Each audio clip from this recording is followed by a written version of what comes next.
जंगल में टूनी चिड़िया अपनी बेटी टुनटुनी के साथ रहती थी। उसके पति की मौत हो चुकी थी। पति की मौत के बाद टूनी अपनी बेटी को किसी तरह पाल रही थी। एक दिन सुबह सुबह उसके घर उसका मकान मालिक आता है। टूनी, अरे ओ टूनी, जल्दी से मेरा घर खाली कर। कई बार कहने पर भी तूने 6 महीने का किराया नहीं चुकाया। मालिक, ऐसा मत करिए मालिक। इतनी ठंड में मैं अपनी बेटी को लेकर कहाँ जाऊंगी। आप मुझे यहाँ से मत निकालिए। मैं आपका किराया जल्द चुका दूंगी। तू ज्यादा मुझसे बहस मत कर। अपना सामान उठा और निकल मेरे घर से। ठंड का मौसम बीत जाने दीजिए, मैं आपका घर खाली कर दूंगी। अरे ओ कालू, उठा इसका सामान और बाहर फेंक दे। टूनी रोती गिड़गिड़ाती रह जाती है, लेकिन मकान मालिक पर कोई असर नहीं पड़ता।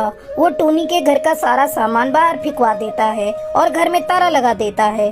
कपकपाती ठंड में टूनी अपनी बेटी टुनटुनी को लेकर वहाँ से चली गई और एक पेड़ की डाल पर बैठ गई। हे भगवान, अब मैं क्या करूं?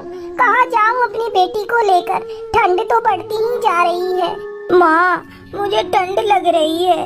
अंकल ने हमें घर से क्यों निकाल दिया? चलो ना माँ अपने घर। कौन सा अपना घर बेटा?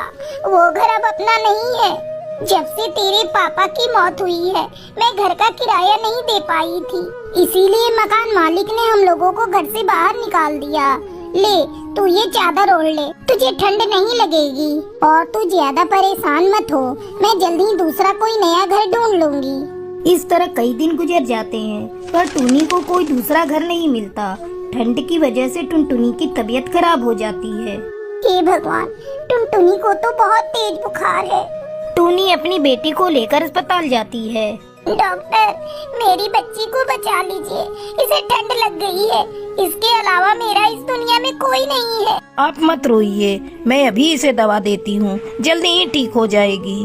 ठंड बहुत बढ़ गई है, इसे ठंड से आप बचा कर रखिए। डॉक्टर मैम, मेरे पास रहने को कोई ठिकाना नहीं जब तक मेरी बेटी ठीक नहीं हो जाती। आप कहें तो मैं यहीं अस्पताल में ही एक कोने में अपनी बेटी के साथ रह लूंगी। ये आप क्या कह रही हैं? इतनी ठंड में आपके पास रहने के लिए कोई घर नहीं? आप चलिए मेरे साथ, जब तक आपकी बेटी ठीक नहीं हो जाती आप मेरे घर रहिएगा। टूनी अपनी बेटी को लेकर डॉक्टर के साथ उसके घर जाती है। अरे बेटा, ये तू किसे लेकर आई है? मम्मी, ये बहुत गरीब हैं, इनके पास रहने के लिए कोई घर नहीं और इनकी बेटी बीमार है। इसीलिए जब तक इनकी बेटी ठीक नहीं हो जाती तब तक ये हमारे साथ हमारे घर में रहेंगी। ये तुमने बहुत अच्छा किया बेटा। मैं अभी इनके लिए गर्मा गर्म चाय बनाकर लाती हूँ, इन्हें ठंड से राहत मिलेगी। इस तरह टूनी अपनी बेटी के साथ डॉक्टर के घर में रहने लगी। कुछ दिनों बाद टुनटुनी ठीक हो जाती है। टूनी अपनी बेटी को लेकर डॉक्टर के घर से जाने लगती है। अरे, आप कहाँ जा रही हैं अपनी बेटी को लेकर? डॉक्टर, मेरी बेटी ठीक हो गई है। कब तक मैं यहाँ रहूंगी? मैं अपना दूसरा ठिकाना ढूंढ लूंगी। नहीं टूनी, अब तुम्हें यहाँ से जाने की कोई जरूरत नहीं। अब तुम लोग भी मेरे परिवार का एक हिस्सा हो। टुनटुनी तो मेरे साथ इतना घुल मिल गई है कि उसके बगैर मैं रह ही नहीं सकती। ठीक है बहन जी, मैं यहाँ रह सकती हूँ, लेकिन एक शर्त पर। आज से मैं इस घर का सारा काम करूँगी और आप मुझे नहीं रोकेंगी। ठीक है टूनी, मुझे तुम्हारी शर्त मंजूर है। इस तरह टूनी अपनी बेटी टुनटुनी के साथ डॉक्टर के घर में खुशी खुशी रहने लगती है।